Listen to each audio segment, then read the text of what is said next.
Muy buenas tardes compañeros, buenas tardes profesora y bienvenidos a esta presentación acerca de los trastornos de identidad disociativo. Los integrantes del grupo son Millaray Álvarez, Matías Hernández, Noemi Jara, Tamara Mankelipe y quien les habla Hans Klickman. Esperando que sea de su agrado, comenzamos esta presentación. Spiegel 2005 explica que los trastornos disociativos se caracterizan por alteraciones en la organización integrada de la identidad, la memoria, la percepción o la conciencia. La fragmentación de la identidad puede producir diferentes afecciones que afectan a los individuos que la padezcan. Dependiendo qué parte se vea más comprometida, será el problema que tenga.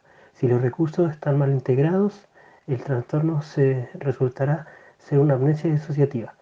Si es la fragmentación de la identidad la que se ve alterada, se produce una fuga disociativa o un trastorno de la identidad disociativa. Si la percepción es la que se ve alterada, conduce a un trastorno de despersonalización. Por último, si la disociación de aspectos de la conciencia en la que se ve afectada producirá un trastorno por estrés agudo y varios estados disociativos.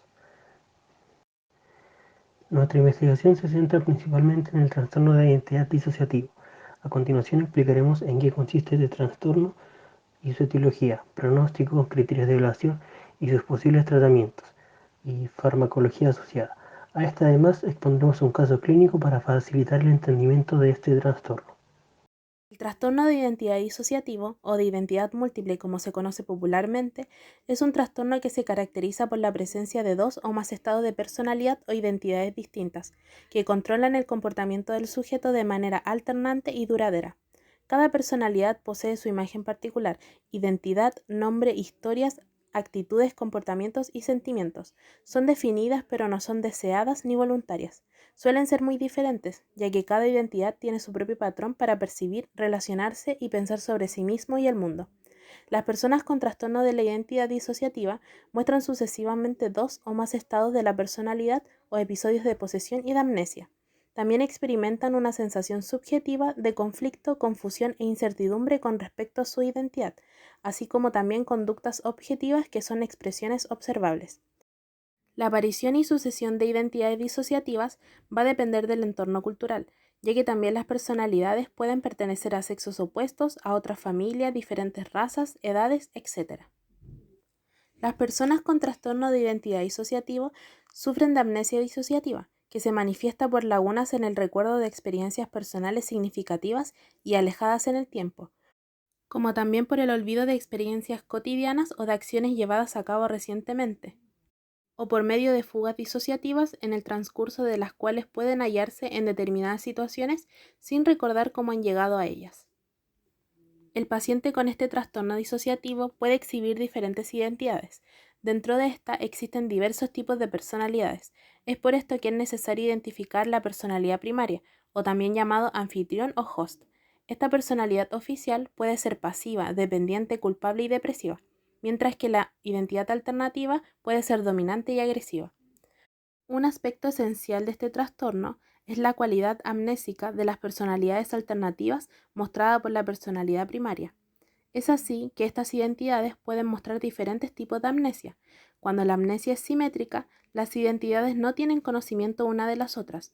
Sin embargo, cuando es asimétrica, la identidad A es amnésica con respecto a la B, pero la B guarda recuerdos de la A. Las identidades más pasivas son las que menos recuerdos comparten. Pero existen otros casos en que las personalidades o identidades pueden mostrarse en forma simultánea o sucesiva, generando una especie de conocimiento entre las identidades, es decir, pueden conocerse entre sí, existiendo un continuo de memoria. Otra característica de este trastorno son las alucinaciones auditivas. Casi la mitad de los casos de personas que padecen este trastorno las describen como unas voces internas. En cuanto a la etiología, este trastorno generalmente tiene como causa principal el trauma en la niñez. Este es un factor ambiental fuertemente relacionado a los síntomas y trastornos disociativos, siendo a su vez un proceso mental altamente relevante en la configuración del trastorno, ya que se sabe que puede existir una relación entre los síntomas y el evento traumático mediante la biología, debido a que existe un fallo del sistema nervioso central para poder integrar de forma adecuada las experiencias traumáticas, provocando procesos de memoria anómalos, como también dificultad para añadir y simplificar sensaciones y emociones traumáticas en un todo. Específicamente, este trastorno surge en pacientes que padecieron de un trauma o tensión emocional angustiosa. Casi el 90% de las personas con trastorno de la identidad disociativa han sufrido de violencia emocional o sexual o abandono en su niñez temprana, como también negligencia. Otros casos no tuvieron abusos, pero sí un evento estresante, tal como la pérdida de un ser querido o la presencia de una patología grave. Además de otros factores ambientales, como lo pueden ser los conflictos bélicos, el terrorismo y la prostitución infantil. Con respecto a los modificadores del curso, pueden ser la revictimización, el abuso continuo u otros trastornos asociados. Con respecto al curso del trastorno de identidad disociativo, este se puede presentar durante la infancia, entre los 5 y los 12 años, pero habitualmente emerge entre la adolescencia y la tercera década de la vida. Aún así, este generalmente se diagnostica entre los 30 y los 40 años, por lo que raramente se presenta como un trastorno nuevo posterior a este rango de edad, aunque existe un retraso considerable alrededor de 5 a 10 años entre la presentación inicial de los síntomas y su diagnóstico. En los niños, esta patología puede causar dificultades en el apego, la memoria, la concentración y el juego traumático, manifestando síntomas como cambios repentinos en el humor y el comportamiento, alucinaciones, trastornos del aprendizaje y la conducta, amnesia y alteraciones en la atención, además de creaciones de identidades alternas. A pesar de que no se conoce la prevalencia del trastorno en la infancia, este se reconoce como un trastorno disociativo no especificado. Por otro lado, en la adultez, este se puede manifestar a través de trastornos del estado de ánimo, con y sin síntomas psicóticos, paranoia, trastorno obsesivo-compulsivo y trastornos cognitivos. Además, se caracteriza por la presencia de alteraciones que incluyen dificultades en la regulación del afecto que se reflejan en grave desregulación emocional, depresión, ansiedad, tendencias suicidas e irritabilidad generalizada. El control de impulsos también suele estar afectado, dando lugar a conductas de riesgo, abuso de sustancias, autolesiones y comportamientos inapropiados o autodestructivos. Con respecto a la incidencia de este trastorno relacionado con el género, suele diagnosticarse con mayor frecuencia en mujeres que en hombres. Las mujeres muestran más a menudo los estados de disociación como amnesias, fugas, alucinaciones. En cambio, los hombres en la adultez niegan más frecuentemente los síntomas y tienen más lagunas en lo que respecta al recuerdo de los traumas. En cuanto al pronóstico de este trastorno, este tiene opciones de tratamiento. Sin embargo, necesita de un abordaje específico, destacando la importancia de que haya un buen diagnóstico para poder detectar el trastorno y posteriormente tratarlo de forma adecuada. Es así que existe la posibilidad de que algunos síntomas puedan aparecer y desaparecer de manera espontánea, pero en la mayoría de los casos de personas con el trastorno de identidad disociativo se registra un curso crónico y fluctuante caracterizado por recaídas y remisiones, por lo que el grado de recuperación depende de los síntomas y de las características personales del paciente, así como de la calidad y la duración del tratamiento que reciban. En el caso de las personas que no tienen un buen funcionamiento en su vida o que aún sufren de un abuso continuo, la retraumatización posterior, la comorbilidad con trastornos mentales, una enfermedad médica grave y el retraso en el tratamiento adecuado, estos aspectos generalmente nombrados se asocian con un peor pronóstico, por lo que requerirán de un tratamiento más prolongado y las posibilidades de éxito terapéutico serán menores. Criterios diagnósticos.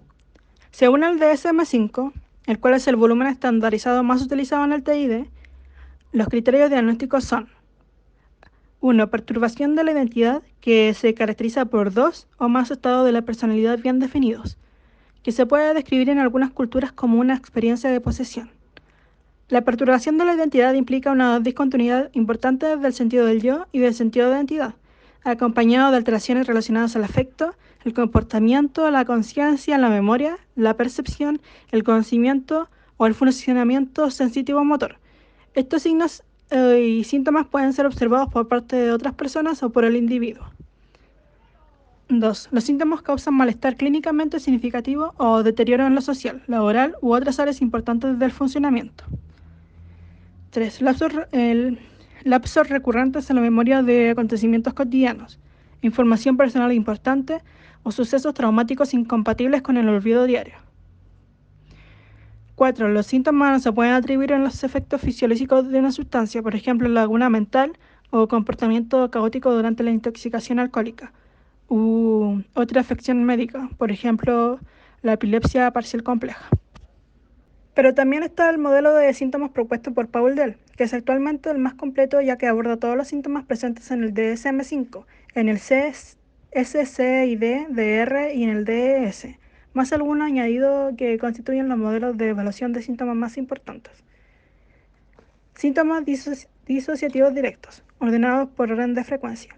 Amnesia es el síntoma más presente en el TDID e incluye pérdida de noción del tiempo, fugas, ser informado de acciones no recordadas, pérdida temporal de un conocimiento adquirido, encontrar objetos extraños en las posesiones, amnesia de la infancia, amnesia de identidad personal y encontrar evidencias de acciones realizadas no recordadas. Conversión, referida a dolor, problemas neurológicos, problemas gastrointestinales y problemas sexuales. Voces, localizadas dentro de la cabeza y en ocasiones son racionalizados, por ejemplo, soy yo o es solo mi conciencia. Despersonalización, sensación de extrañeza ante uno mismo, el propio cuerpo y el ambiente que a uno lo rodea. Trances, debido a estos estados, los pacientes recuerdan espacios en blanco durante el transcurso de los días. Alteraciones del self, experiencia subjetiva, inexplicable y repentina en la cual se sufren cambios ego-distónicos en el propio sentido de uno mismo. Desrealización, alteración temporal de la experiencia o percepción del mundo exterior, de forma que se presenta como extraño o irreal. Conocimiento de la presencia de alters, conciencia sobre la presencia de distintas identidades conviviendo en la mente de uno mismo. Confusión de identidad, dificultad a la hora de reconocer los distintos alters, los cuales conviven, y para diferenciarlos o saber cuándo tomar el control. Flashbacks, las personas con TID suelen tener flashbacks debido al trauma, una experiencia vital de discrepancia entre los factores amenazantes de una situación y los mecanismos de afrontamiento de un individuo. Síntomas disociativos psicóticos. Alucinaciones auditorias. Principalmente se da a la escucha de las voces de los alters.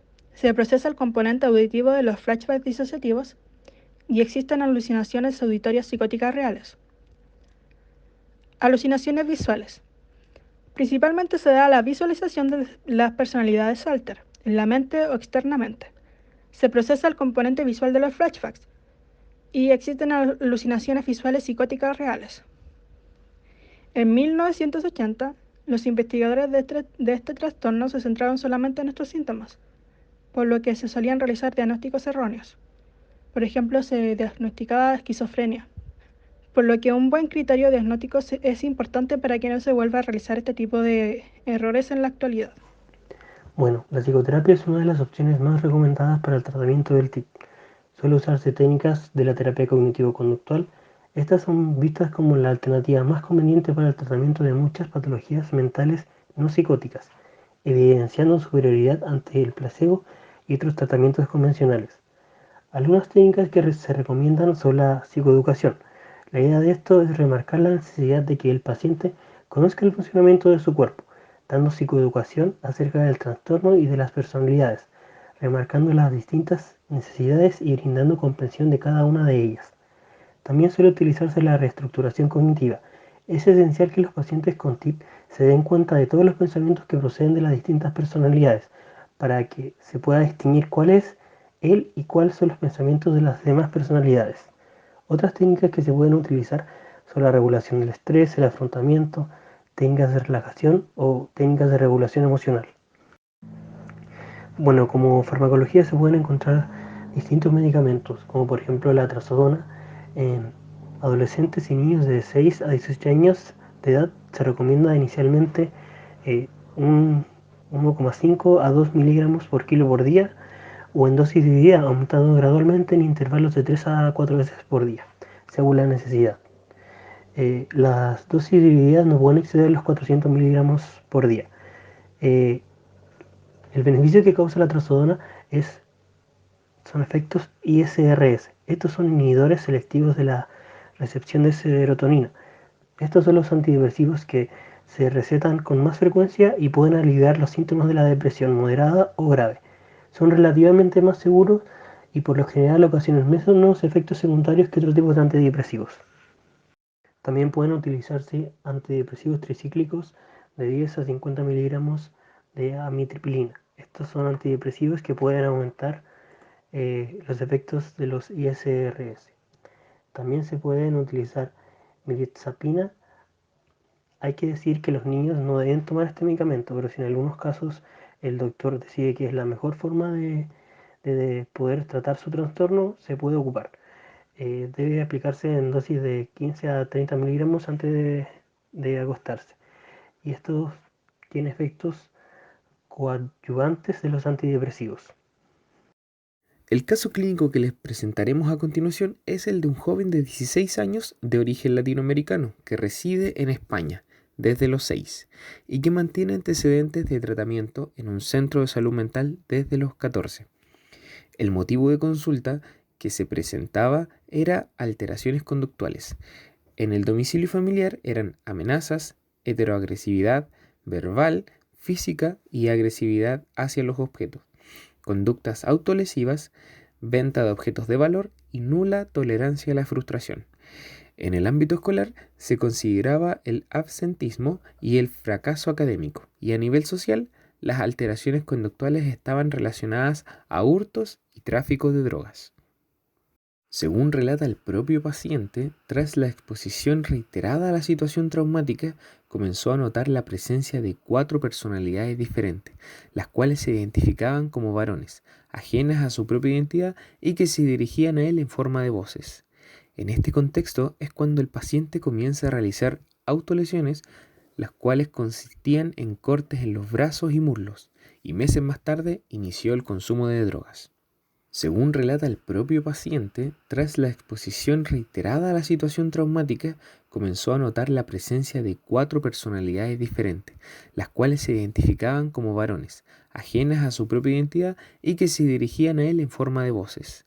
En este contexto es cuando el paciente comienza a realizar autolesiones, las cuales consistían en cortes en los brazos y muslos, y meses más tarde inició el consumo de drogas. El paciente indica que comenzó a consumir drogas con el cannabis, la cual en su consumo máximo fue de 8 porros por día, y posteriormente también llegó a consumir ketamina a diario durante 2 semanas, LSD, speed, la cual consumía 2 gramos por día durante 3 o 4 meses, consumió cocaína en una ocasión puntual y grandes cantidades de alcohol. Dicho consumo lo llevó a ocasionar episodios de importante afección orgánica y una conducta extraña. El tratamiento psicofarmacológico que mantenía el paciente es quetiapina 100 miligramos por día. También se le administraban 5 miligramos de lorazepam por día y 100 miligramos de trazodona por día. El paciente experimenta 5 estados distintos de personalidad, los cuales presentan características diferenciales y cada uno se asocia a un estado emocional intenso. La identidad principal se identifica con el primer nombre del paciente, tiene una presencia predominante y se caracteriza por ser educado, amable, infantil, alegre y generoso. La segunda personalidad responde al segundo nombre del paciente y se caracteriza por ser frío, calculador y desconfiado. La personalidad 3 se define a sí misma como alocada, que le gusta irse de fiesta, consumir drogas y mantener relaciones homosexuales. La cuarta personalidad es caracterizada por ser agresiva, maleducada y descontrolada. Y la quinta y última personalidad se caracteriza por ser triste, deprimida, manipulable y es quien se autolesiona. Además, responde al mismo nombre de la persona que realizó los abusos sexuales sobre el paciente. Su evolución ha sido buena. Durante el ingreso se pudo controlar la aparición de alteraciones conductuales asociadas a las diferentes personalidades. También se ha observado una mejora en la capacidad de control de los síntomas disociativos en el paciente.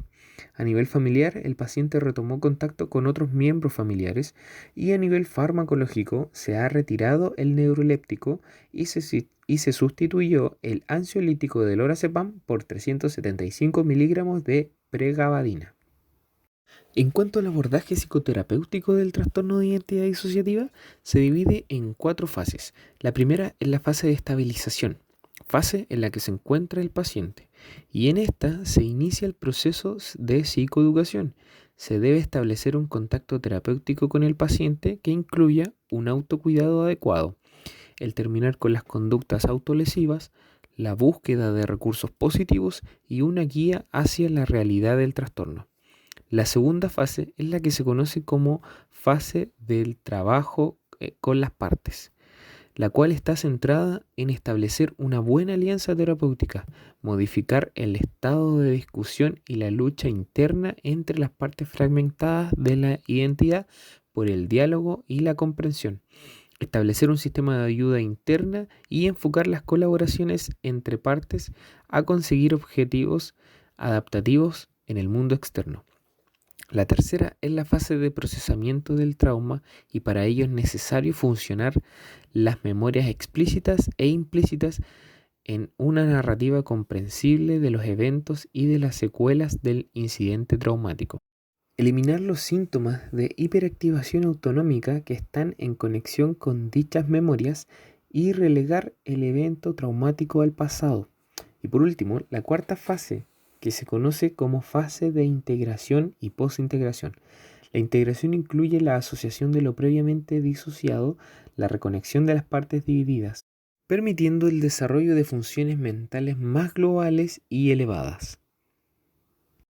Esta ha sido nuestra presentación. Muchas gracias por su atención.